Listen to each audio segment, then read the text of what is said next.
¿Qué tal? Buenas noches, bienvenidos a un nuevo episodio de Terror Letra por Letra, donde abarcaremos temas muy interesantes sobre terror, cosas inexplicables y asesinatos alarmantes. Hoy, como cada noche, estoy acompañado de Darien e Idali Ramírez, quienes daremos nuestra opinión sobre estos casos. ¿Cómo se encuentran, chicos? ¿Listos para arrancar el programa con un tema muy interesante? Hola, buenas noches. Pues sí, ya estamos preparados para comenzar con el programa del día de hoy y pues bastante interesante, con mucha información.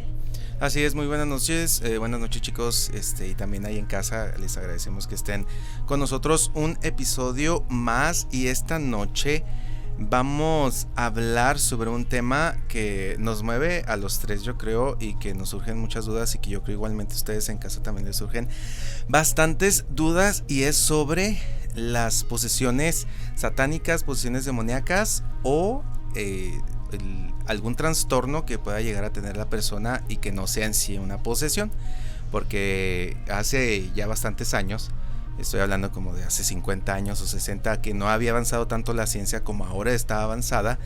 Se trataba mucho de estos casos, ¿no? No sé si ustedes llegaron a escuchar, y también hemos visto muchas películas de este tipo, donde cuando una persona comenzaba a comportarse diferente a lo normal, entre comillas, que se debe comportar las personas en la sociedad, o diferente a como se comportaba anteriormente, de inmediato se le denominaba que estaba poseída, ¿no? Que se le había metido el diablo o el chamuco, o tenía un demonio, no sé. Sí, esto era visto en los tiempos de antes. Sí, sobre todo cuando empezaba como, no sé si llamarle locuras o cosas así, y empezaba a gritar o empezaba como muy agresiva en las personas. Obviamente, sobre todo antes no tenían como mucho que recurrir a un doctor o a un psiquiatra o a un psicólogo, sino que lo primero que hace la gente es recurrir a un padre, ¿no? Uh-huh. Porque sobre todo en esta parte del mundo, que pues la mayoría de las personas tienen la religión católica o son fieles a una religión en sí. Uh-huh. Y pues la única cura era esa, la que el padre le daba. Sí, y ahorita que comentas eso, yo creo que en aquellos tiempos la gente estaba todavía más apegada a la religión. Ajá. Y por eso siempre lo relacionaban con esto. Exactamente. Y hoy nos toca tal vez desmentir algunos mitos, uh-huh, o creencias que inclusive nosotros teníamos, y tenemos a una invitada muy especial el día de hoy, y le agradezco que esté con nosotros esta noche, y es la doctora especialista en psiquiatría Emrys Pérez, que nos va a aclarar 1001 dudas que tenemos. Buenas noches, doctora, ¿cómo está? Hola, buenas noches, bien, muy bien de estar aquí, gracias. Muchas gracias por estar con nosotros y aceptar hablar de este tema tan polémico y escabroso para muchos. Sí, porque hasta he visto ahí debates en el internet que ponen hasta padres y psiquiatras a que hablen de estos temas, y que están un poco controversiales, ¿verdad? Sí, sobre todo que están del lado contrario cada uno, y que no se mueven de ahí. Uh-huh. O sea, que no aceptan que haya otra cosa. Exactamente. Muy cerrados. Ajá, exactamente, uh-huh, muy cerrados. Entonces, pues vamos a comenzar con las preguntas, doctora, prepárese. Tenemos una pregunta aquí que dice: ¿qué es lo primero que se evalúa en un paciente al parecer poseído? Bueno, eso es muy interesante, porque como en cualquier enfermedad, aunque la psiquiatría es de las especialidades más jóvenes de la medicina, siempre se basa en la medicina interna. Entonces, cuando un paciente tiene algún síntoma de alucinaciones, ya sea visuales, o sea, que llega a ver cosas que no están presentes, o llega a escuchar cosas que nadie le está hablando en ese momento, entonces es cuando hay que hacer un estudio completo, ¿no? Hay que ver si el paciente tiene algún antecedente de hipertensión, diabetes, si tiene algún riesgo para algún tumor, a veces para algún evento cerebral, algo que le esté causando esa afección, o también algún tipo de intoxicación, ya sea medicamentosa o alguna intoxicación con drogas. Entonces, todo este tipo de síntomas hay que primero ver la parte médica, porque el paciente, pues sí, primero hay que verlo integral, ¿no? O sea, que no tenga alguna otra enfermedad, y casi siempre en la psiquiatría pues llegan los pacientes ya por descarte, ¿no? Ya le descartaron cualquier enfermedad y dicen, bueno, es que todavía sigue con este proceso, entonces vamos viendo cuáles son los síntomas ahora sí psiquiátricos que tiene el paciente. Y sobre todo, bueno, más bien a los primeros síntomas es acudir al médico, ¿no? O sea, el primer síntoma que tú veas que tu familiar esté viendo alucinaciones o que esté escuchando voces, porque pues ya lo veíamos con la Hiena de Querétaro y hablábamos anteriormente de ella, que decía que había escuchado voces esa noche y fue cuando asesinó a sus 3 hijos. Entonces, sí, porque, perdón, a veces hay como mucha tolerancia, ¿no? A esas cuestiones, como decían ahorita, por la parte religiosa, porque no solamente que la persona lo vea como una maldición o como una posesión, sino a veces lo ven como un don. Dicen, no, es que la persona es no sé, ve el futuro, o puede llegar a tener algún otro tipo de cuestión que no es relativo, o sea, no es mala, o sea, que ellos dicen, no, pues es que tiene un don, o ella desde chiquita siempre ve cosas, tiene amigos imaginarios, y entonces dicen, no, es normal, o sea, no hay nada raro que, porque siempre lo está viendo el paciente o la persona y se normaliza, ¿no? Dicen, no, pero pues siempre lo ve, siempre lo hace, siempre habla solo, siempre se ríe solo, es normal, ¿no? Sí, y no normalizar esos comportamientos, digamos, positivos con que pues todo está dentro de la normalidad. Sí, muchos de nosotros vemos a personas que de repente hablan solos o escuchamos que dicen que escuchan voces y lo vemos totalmente normal, pero siento que podría ser también un foco rojo ahí en ese aspecto para poder acudir a un médico, ¿no? Inclusive hasta vemos memes en internet de que yo hablo solo y videos de personas, y en muchas ocasiones hasta cómico nos parece, ¿no?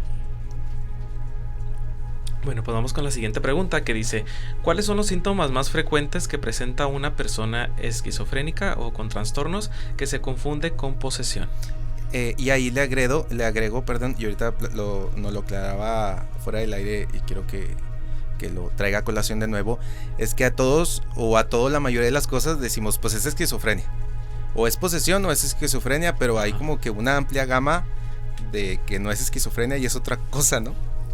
Sí, sobre todo ahorita en psiquiatría, como les digo, es una especialidad relativamente joven comparada con todas las demás.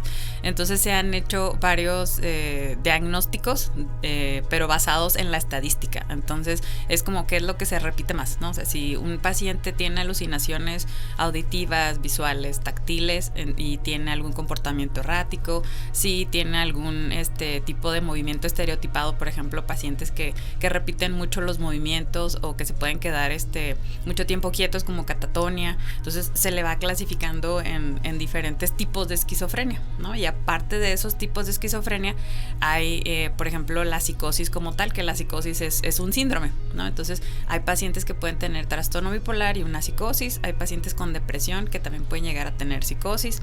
Entonces en sí la psicosis o el episodio psicótico es lo que la mayoría de la gente refiere como esta posesión o estos síntomas, ¿no? Las alucinaciones, el tener también como unas ideas fijas que pueden ser mágicas, pueden ser o religiosas, depende del contexto cultural del paciente, donde dicen que ellos hablan con Dios, o ellos dicen que escuchan que los ángeles les hablan, que muchas veces no son tan lindas las alucinaciones y sí les pueden llegar a decir que hagan daño a otra persona o se hagan daño a ellos mismos. Entonces si llegan a tener estos comportamientos y son muy aislados, entonces mucha gente a veces no convive con ellos, o ellos no son tan sociales, y eso a veces pues los familiares también lo toman como que bueno, es serio, ¿no? O sea, él no sale, no habla, pero estos comportamientos se empiezan a ver, sobre todo en hombres, desde la adolescencia, a partir de los 11, 13 años, que se empiezan a aislar, que empiezan a tener como estas cuestiones también muy fijas,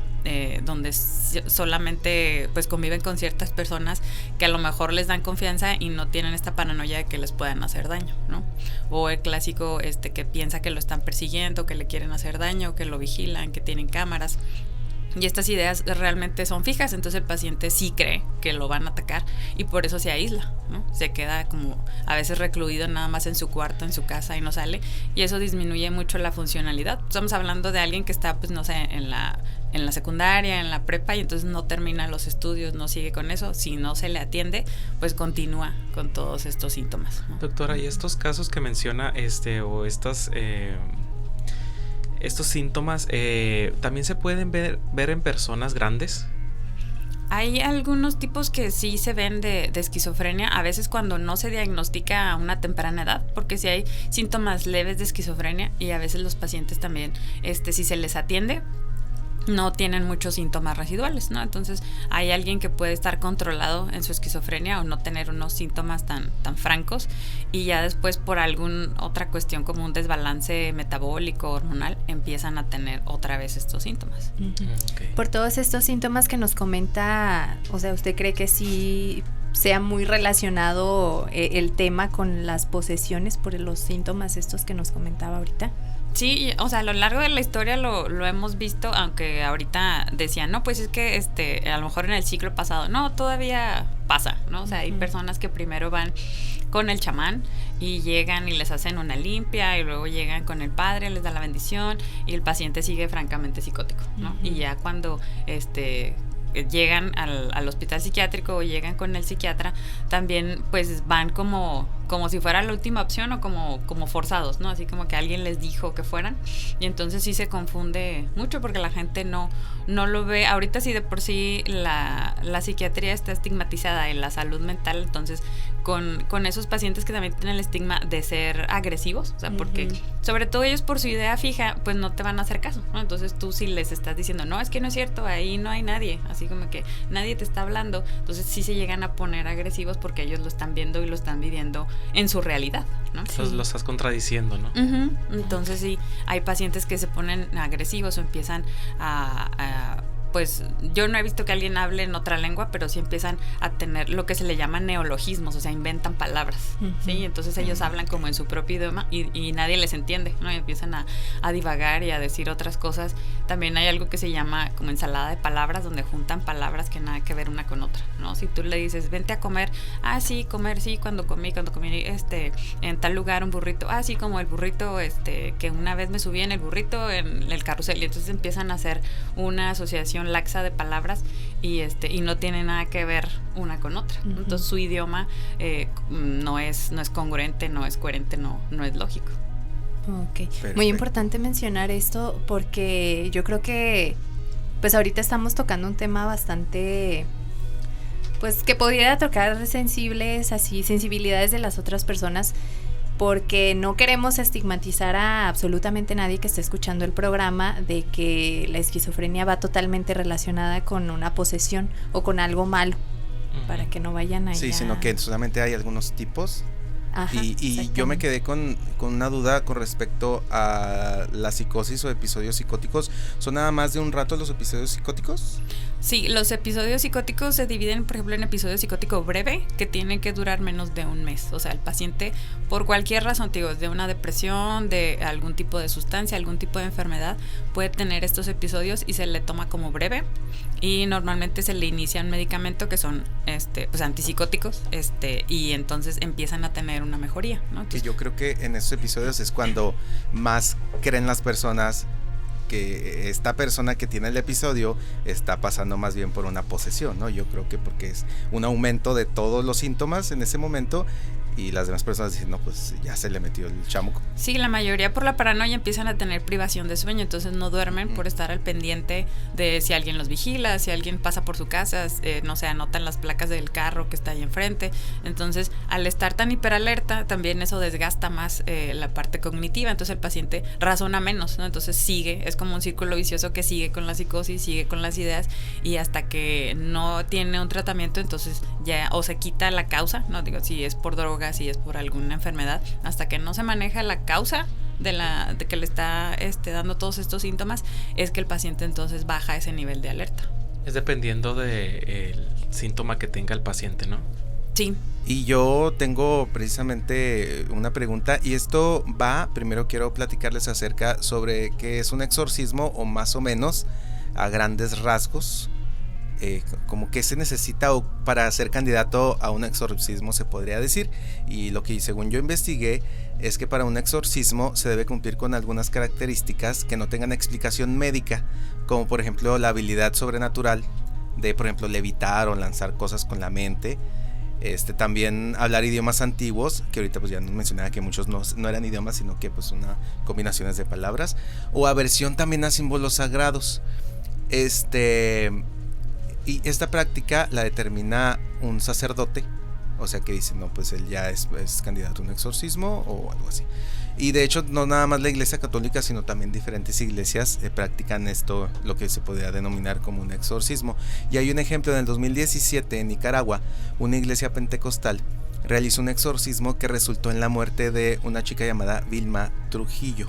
Ella fue torturada y no alimentada por días hasta que finalmente fue quemada en una hoguera. Y estoy hablando de hace 6 años, en el 2017, no estamos hablando del siglo pasado ni nada por el estilo. Entonces, ¿alguna vez usted le ha estado cerca de algo así, doctora, o le ha tocado tratar, ya sea una persona que usted haya conocido que haya fallecido en la realización, que tal vez de alguna persona que haya querido hacer una especie de exorcismo, o que usted haya como que salvado a alguien que le trajeron y que le dijeron, ¿sabe qué? Está poseída o no sé qué tenga, ayúdeme, y que usted haya ayudado a este paciente? Así que haya muerto específicamente, no, pero sí hay pacientes que a veces los dejan en el abandono o los tienen pues sin comer, pensando que así el espíritu va a dejar el cuerpo. Y entonces sí han llegado pacientes desnutridos o pacientes sin tener igual una higiene adecuada, unos cuidados adecuados, en muy malas condiciones por esta cuestión, ¿no? De dejarlo ahí, o a veces también por la misma agresividad, los encierran en un cuarto, le ponen rejas al cuarto y entonces solamente así como en una cárcel, ¿no? Por un ladito les pasan la comida. Y si hay pacientes que pueden ser, o sea, muy fuertes en esas cuestiones ya cuando tienen un episodio psicótico, y si los pacientes pues reaccionan muy agresivamente y los familiares se asustan, ¿no? Sí, claro. Entonces sí ha pasado, y a veces sí los han llevado, y ya cuando uno los diagnostica, los trata, ya cambia completamente el paciente. ¿Y usted ha visto algún paciente que lance cosas con la mente o que levite o algo por el estilo? No, solamente ahorita les comentaba de esa coincidencia con una paciente que, de hecho me acuerdo que ella es cubana, no sé si todavía viva, pero esa paciente era como muy existencialista y muy de la naturaleza, y ella manejan mucho la santería. Entonces ella decía que ella tenía poderes y que ella era una persona que, o sea, que podía nosotros como controlarlo, ¿no? Entonces yo estaba en el primer año de la residencia apenas aprendiendo sobre psiquiatría, y hacíamos una sesión clínica donde todos los residentes, que éramos como 20 y tantos, y los adscritos, estábamos en un salón pues entrevistando a la paciente, ¿no? Y entonces en lo que ella nos estaba diciendo eso, y dice que ella puede controlar el clima y puede controlar pues muchas cosas con su mente, se va la luz. Entonces, ahí no sé si fue coincidencia, porque en la Ciudad de México se va la luz muy seguido, en zona de hospitales también, pero precisamente cuando ella dijo eso, así como que sí, así como yo los puedo controlar a todos y yo puedo hacer lo que yo quiera, y si quiero me puedo ir en este momento y no me pueden detener, y se fue la luz. A lo mejor tronó un transformador por allá a la vuelta, ¿no? Probablemente. Saliva todos así de... Sí, todos nos quedamos, aparte como estábamos en un salón que no tenía ventanas, entonces oscureció todo, y todos nos quedamos quietos, y luego ya en eso entró la planta de luz, y ya todos como más calmados, pero con una cara de pánico. Entonces digo, eso no lo podemos explicar, ¿no? Pero ajá, puede ser una coincidencia, así es lo máximo que me ha tocado, cercano, ¿no? O sea, otra cosa así de leer mentes y cosas, no. Y pues aquí tenemos otra pregunta que dice, ¿se nace con un trastorno o se puede producir con el tiempo? Es la pregunta del millón. Sí. Sí hay varias hipótesis, de hecho, o sea, genéticamente sí se ha descubierto, hay muchos estudios donde hay una carga genética muy grande para esquizofrenia en los pacientes que pues tienen familiares con esquizofrenia, ¿no? Por eso siempre se pregunta si en la familia ha habido alguien con algún tipo de enfermedad psiquiátrica cuando uno está viendo estos pacientes, porque a veces, bueno, como es un tabú, no es que el paciente te diga, sí, tengo un tío que tiene esquizofrenia, casi siempre dicen, pues un tío que casi nadie hablaba, que era el tío loquito, así como que a lo mejor tenía esquizofrenia. Entonces, cuando hay una carga para esquizofrenia, sí hay pues mucha probabilidad de que alguien en la familia tenga estos síntomas, como es la diabetes, como es la presión alta, que también genéticamente pues se puede heredar, ¿no? Entonces también se puede heredar de persona. Sí, se hereda la esquizofrenia, sobre todo si hay alguno de los padres con esquizofrenia o abuelos, se hereda. Y ya conforme el paciente va avanzando en el ambiente, la crianza, hay cosas que lo pueden detonar o cosas que lo pueden frenar. O sea, si hay factores detonantes como el consumo de algunas sustancias o algún otro tipo de trastorno, por ejemplo una depresión o una ansiedad que altere la cuestión cerebral y entonces se desaten en ese momento los síntomas de esquizofrenia. ¿Podría darse estos síntomas en un divorcio? O sea, en una ruptura amorosa podría detonarse un trastorno de esquizofrenia. A lo mejor de esquizofrenia no, dependiendo de la edad, pero a veces sí una psicosis. O sea, si hay una depresión psicótica, que así se le llama cuando el paciente, o sea, empieza primero como una depresión y se transforma en una psicosis con todos los síntomas que ya decíamos de esquizofrenia. Incluso pueden evadir la realidad. Sí, es parte pues de las hipótesis, que es como un mecanismo de defensa, ¿no? O sea, como crear tu propia realidad porque hay algo tan fuerte, tan doloroso que entonces pues tú evades la realidad, ¿no? Ok, muy bien. Y bueno, seguimos con la siguiente. Perdón, como es el caso del que habíamos visto de esta mujer, Nea. Sí. Que ya, como también lo que usted mencionó, que encierran a las personas. Esta mujer tiene más de 40 años encerrada, precisamente, y su madrastra dice que a partir de, creo que a los 17 años, el novio la dejó y de ahí comenzó, o sea, de ahí ya ella salió de sí completamente y ya nunca regresó, y que fue diagnosticada con esquizofrenia, no sé qué tipo, no recuerdo, pero tiene 40 años encerrada. Entonces dice que así le avientan la comida por abajo de una reja, dice que a veces ella destruye el colchón donde duerme, y a veces llegan y está desnuda, gritando, total, cosas así. Entonces esto, en lugar de ayudar, daña mucho más a las personas que viven con este trastorno, ¿no? O sea, hacerle todo esto, y sobre todo por la negligencia y la ignorancia de las personas. Sí, volvemos a lo mismo del estigma, ¿no? Que entonces, una también es que no hay muchos servicios de salud mental.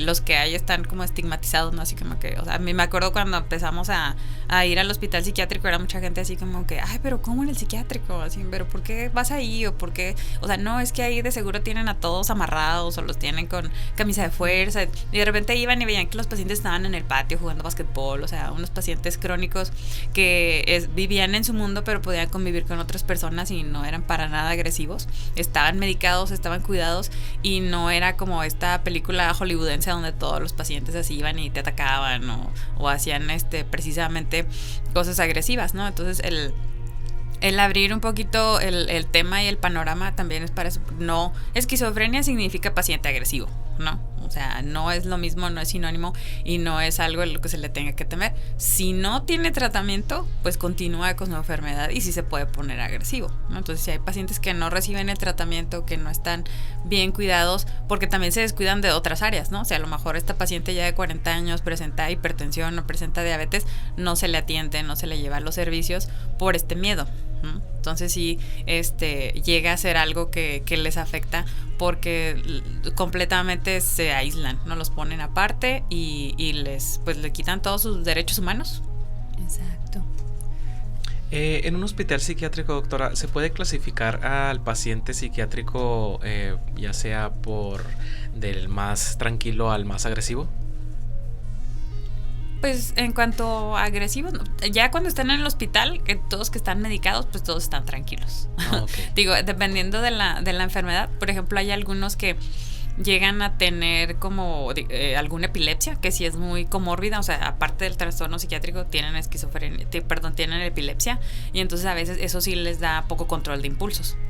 Entonces hay pacientes que sí pueden ser impulsivos, pero no necesariamente agresivos. Lo que sí hay que cuidar es que pues estén bien cuidados, y muchas veces lo que en el hospital psiquiátrico lo que más detonaba a veces la impulsividad era el hambre, ¿no? Entonces al paciente no le podía faltar la comida, o tener un ambiente, por ejemplo, cuando estaba haciendo mucho frío o mucho calor, un ambiente agradable, porque ellos a veces son muy sensibles a las temperaturas también. Entonces eso como cualquier persona, por ejemplo, está haciendo frío o calor, se puede contener un ratito, no decir, bueno, no pasa nada, pero ese paciente no tiene control de impulsos, entonces no va a tener un filtro o un juicio de decir, no, pues no me puedo salir corriendo, ¿no? O no me puedo desnudar si tengo calor. Sí. Él va a decir, no, pues yo tengo calor, me desnudo, ¿no? Entonces sí, hay que cuidar en cuanto a esos pacientes, que tengan alguna otra enfermedad que puedan ser impulsivos, más que nada. La siguiente pregunta dice, ¿cuáles son los trastornos que se asocian más a una posesión?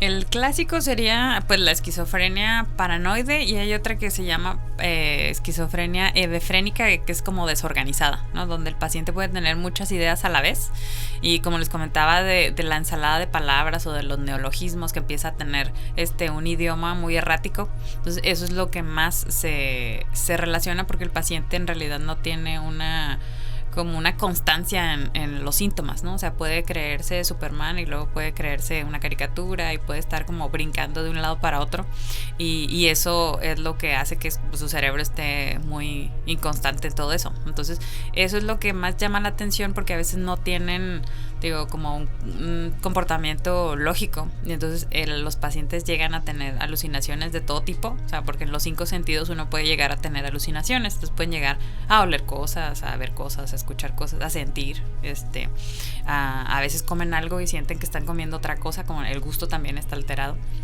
Entonces son los pacientes que tienen sobre todo esa psicosis de inicio temprano, cuando nunca ha tenido ningún tipo de trastorno psiquiátrico el paciente y empieza con estos cambios, o a veces también la cuestión catatónica, ¿no? Hay pacientes que cuando empiezan a tener síntomas de esquizofrenia que no se atienden, es muy rara la catatonia, porque ahorita ya hay mucha atención hacia esos pacientes, pero sí ha habido, creo que hace como 2-3 años vi yo en la tele de un paciente que así se había quedado en una esquina de una calle.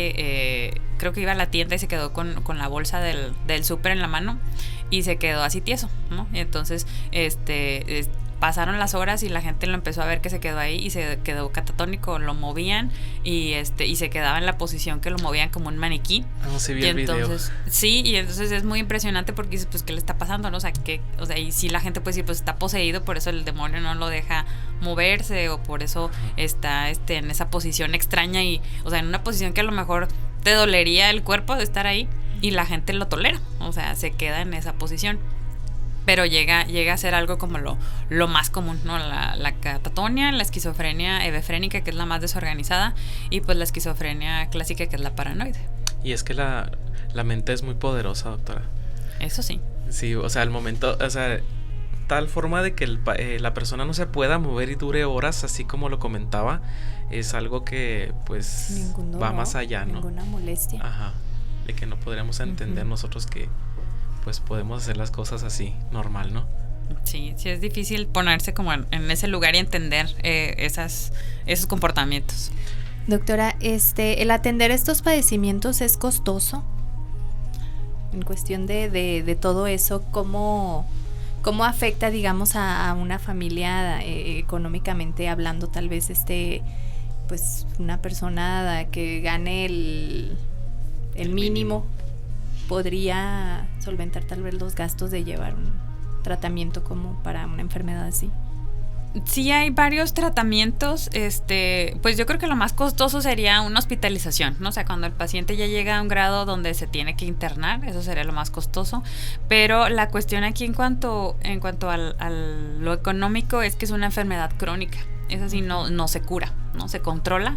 Entonces es algo que todo el tiempo va a tener el paciente que ir a sus consultas, a tomar su medicamento. A lo mejor se lo aumentan, se lo disminuyen, pero siempre va a tener como ese gasto, ¿no? Entonces sí, por eso muchas veces se ve que en las primeras etapas o en los primeros síntomas tratar de llevar al paciente para que sea más funcional, porque sí hay ciertas esquizofrenias que no son tan incapacitantes, y el paciente puede aprender un oficio, puede aprender algún trabajo y él solventarse a lo mejor nada más las puras medicinas, pero aportar algo a la casa, ¿no? A que de plano el paciente se quede disfuncional y entonces en vez de aportar algo, pues él sea el que pues tiene todos los gastos de la familia. Sí.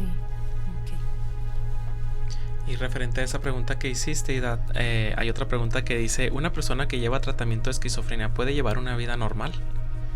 Muchas personas sí, o sea, digo, no normal, la normalidad es una medida estadística, entonces en cuanto a la normalidad, sí puede tener un empleo, o sea, puede tener familia y puede pues estar en la sociedad. Entonces, sí hay muchas personas que si sobre todo tienen conciencia de enfermedad, o sea, y tienen buen apego a su tratamiento, ya sea, porque ahorita hay medicamentos que, por ejemplo, se le puede poner una inyección al mes al paciente y es casi como las inyecciones anticonceptivas, ¿no? Que ponen una vez al mes y dura todo el mes el efecto. Hay de 1 mes, de 3 meses, de 6 meses, entonces el paciente sí puede estar controlado solamente con su inyección y puede estar trabajando. Normal todo. Sí. Muy bien. Doctora, en la información que yo había leído, me encontré una palabra o varias palabras, delirio de posesión. ¿Qué es esto? Sí, eso es parte de los trastornos psicóticos breves, donde el paciente por alguna circunstancia en particular siente que está poseído, o también lo que comentaba de cuando la gente viaja a Jerusalén, que empiezan a tener como este delirio mesiánico donde se sienten Jesús, ¿no? Y empiezan a tener ciertas actitudes religiosas y sienten que pueden hacer milagros, como que toda la cultura y todo lo que ven ahí los va envolviendo en ese pensamiento y se escapan de la realidad. Entonces sí pueden ser este tipo de delirios como muy cortos, porque te digo, lo desata esa cuestión, o también hay delirios que son permanentes y que no es necesariamente esquizofrenia, como la celotipia. Entonces hay personas que tienen esa idea fija de que su pareja los engaña, ¿no? Uh-huh. O también hay un delirio que se le llama erotomaníaco, donde uno piensa que alguien famoso está enamorado de uno, ¿no? Por ejemplo, si yo veo la tele y veo a Ricky Martin y digo, es que ahorita cerró el ojo Ricky Martin, me está mandando una señal de que nuestro amor está como en secreto. Como no me pasa eso a mí. Pero me está diciendo que me quiere nada más con cerrar el ojo. O ahorita dijo, no sé, ay, Chihuahua, y dije, claro, se está acordando de mí porque vivo en Chihuahua, o sea, me está mandando un mensaje, ¿no? Okay. Y esos delirios a veces son permanentes, o sea, el paciente puede hacer su vida normal con tratamiento, etcétera, pero sigue la idea fija, no le hace daño a nadie, o sea, no es así como que un fanático peligroso ni nada, más que la celotipia. Es así porque sí hay gente que cuando llega a tener un aumento en esos síntomas, entonces pues sí está todo el tiempo vigilando a la pareja, ¿no? Doctora, y lo está inventando. Perdón, entonces la celotipia puede como controlarse con medicamentos. Sí. Pero un delirio de celotipia, no a veces los celos normales. Sí, o sea, obviamente se tiene que diagnosticar, ¿no? Sí. Porque obviamente ya llegas a un punto en que ya... Sí, de plano tiene que ser una idea irracional y lógica, o sea, que te causa angustia, que todo el tiempo estás pensando y estás buscando, pues, cosas que no hay, ¿no? O sea, sí, pero tienes esa idea fija, así como que no, sí, claro, es que sí me engañó, es que sí, yo la vi que de repente prendió la luz, entonces le está haciendo señales al amante para que entre a la casa y que dice la señora, pues yo iba a la cocina por un café y prendí la luz, ¿no? Así como que no sé de dónde saca todo lo demás, ¿no? Casi siempre son de hombres a mujeres, es lo que a mí me ha tocado como más ver, y casi eso no se diagnostica, porque pues eso uno lo tolera y dice, ay, es normal, ¿no? Y eso se desata en violencia intrafamiliar y en mil y un cosas, ¿no? Exacto.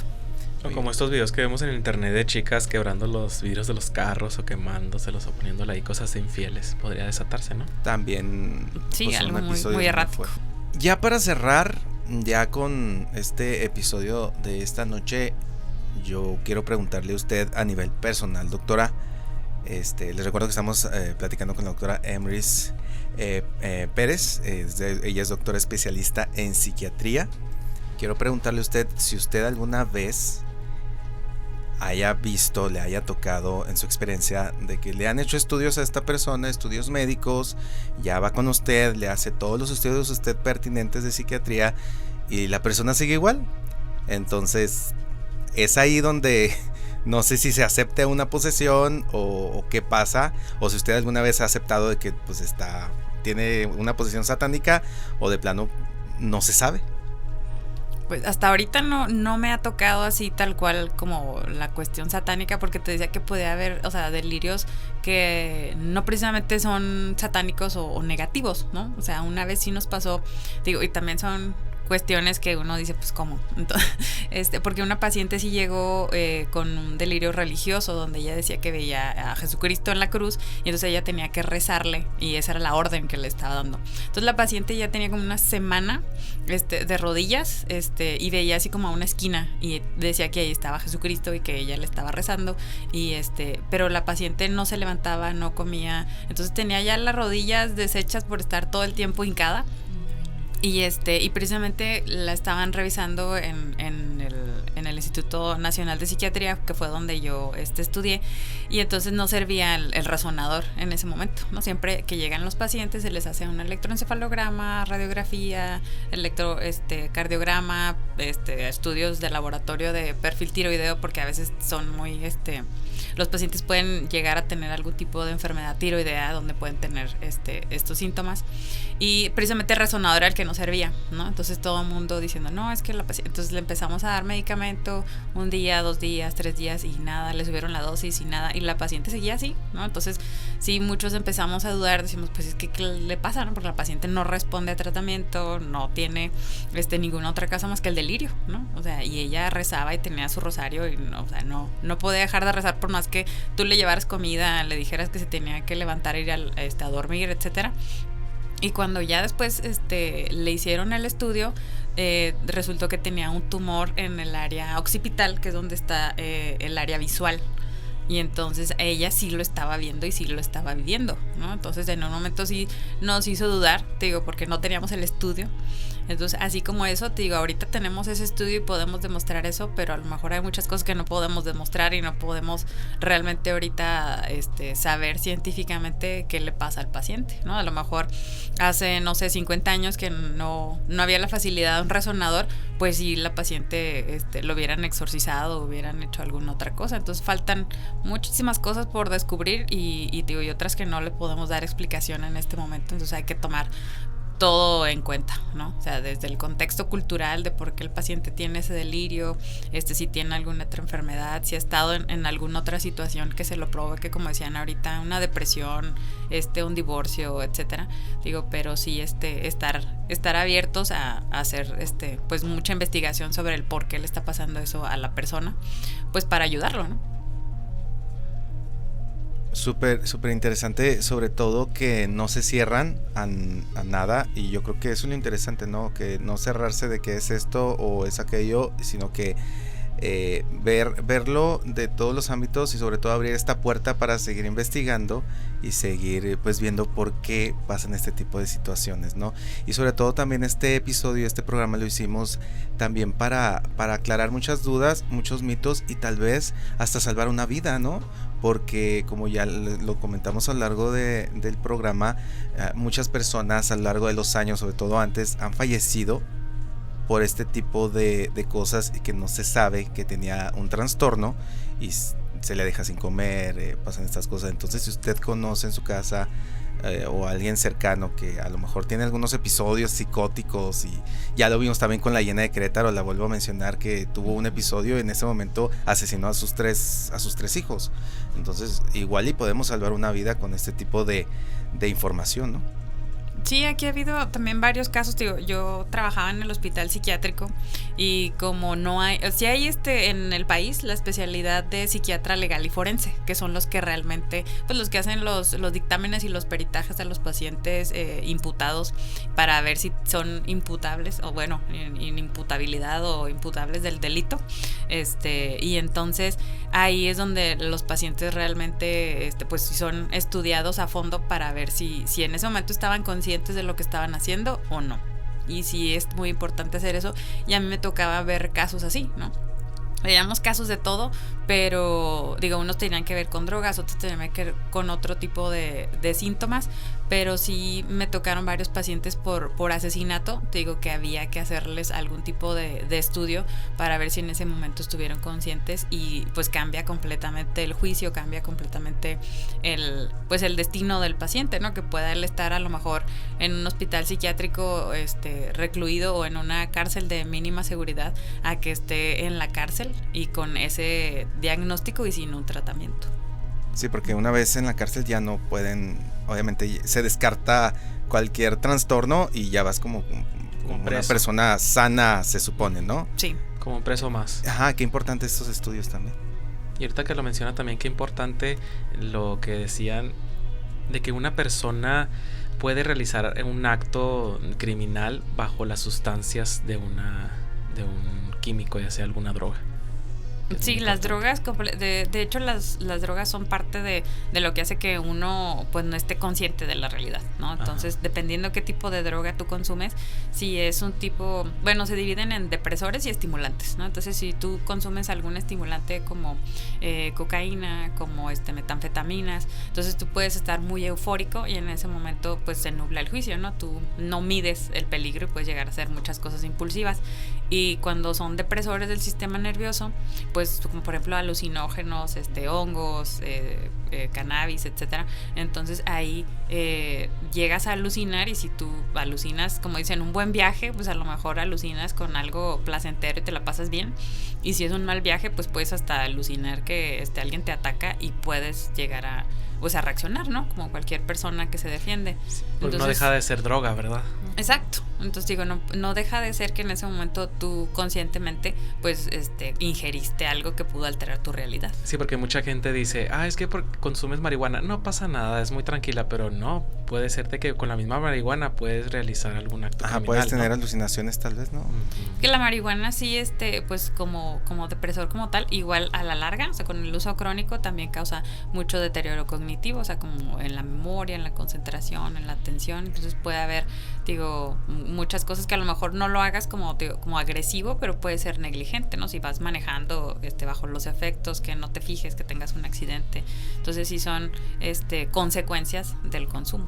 Y muchas drogas es ya una vez que usas determinado tiempo drogas ya no hay marcha atrás, ¿no? Como dicen que se quedó arriba, la popular frase. Si se puede eso, o sea, de tanta droga ya no, cuando no la usas no regresas como que a tu estado sano, de sano juicio, te quedas arriba. Sí, porque eso es neurotóxico, o sea, mata neuronas. Entonces las neuronas ya no se regeneran. Si ya se murieron, las que siguen ahí intentan hacer el trabajo que corresponde, pero no lo hacen al 100%. Como esta droga que se llama cristal, que dice que pues, al consumirla por muy poco tiempo la gente queda arriba.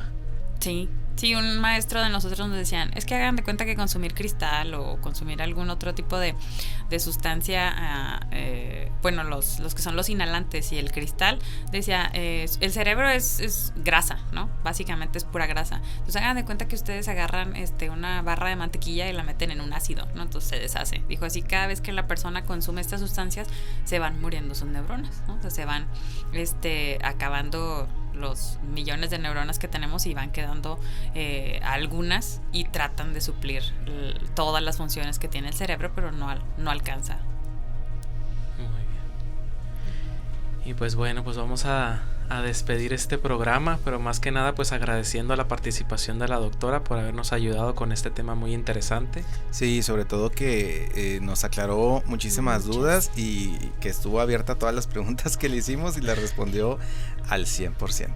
Sí, muchas gracias, doctora, por haber estado pues esta noche aquí con nosotros, y pues ojalá pudiera venir en otra ocasión para tratar más temas, porque sí está muy, muy interesante todo. Exacto, y también no sé si guste dar su correo, su página, si alguien tiene alguna duda o quiere alguna consulta que le pueda marcar o buscarle en Facebook, si quiere dar sus datos.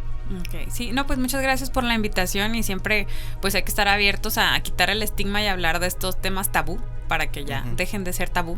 Sí, en el Facebook estoy como doctora Emrys Pérez, psiquiatra. Ahí encuentran mis datos del consultorio y cómo comunicarse con nosotros. Perfecto, muchas gracias de nuevo, doctora.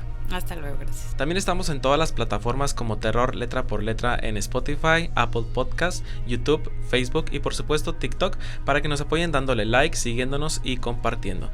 Y pues sin más que decir, nos despedimos. Fue un gusto haber estado con ustedes como cada noche. Mi nombre es Álvaro Flores. Yo soy Dalí Ramírez. Yo soy Darien, y que descansen en paz.